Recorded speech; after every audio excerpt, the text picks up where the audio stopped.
Hi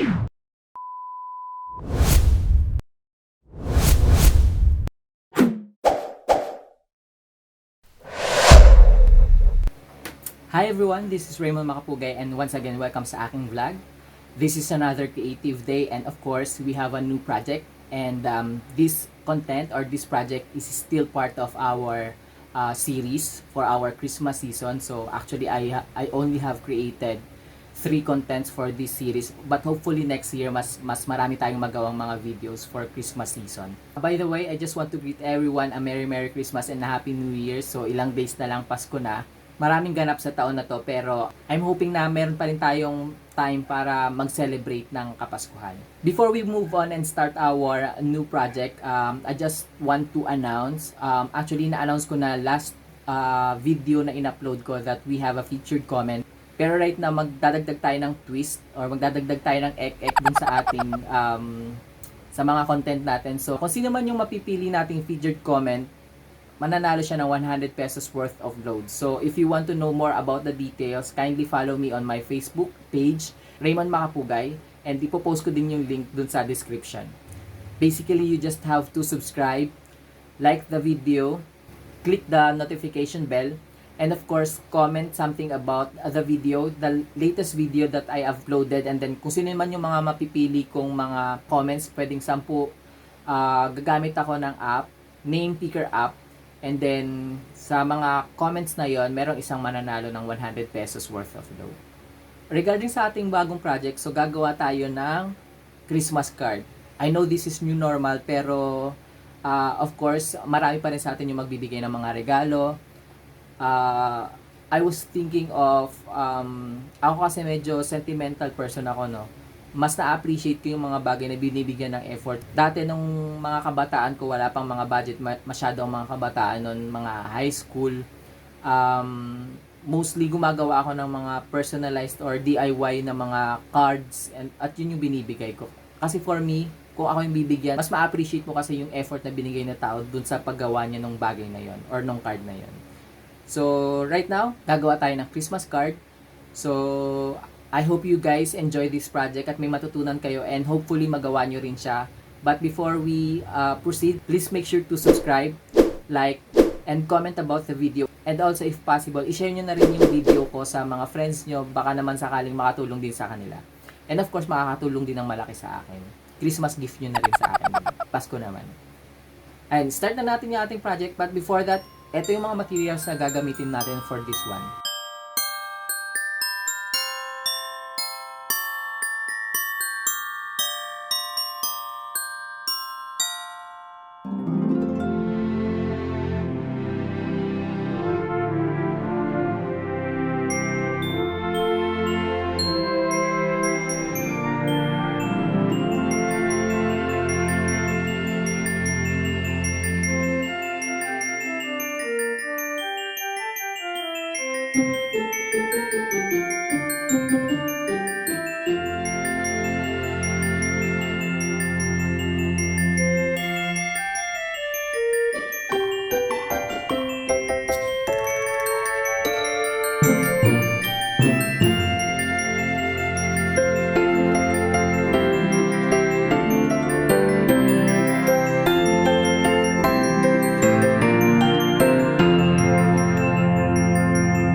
Ayun na nga guys, so tapos na yung ating project and I hope may natutunan tayo.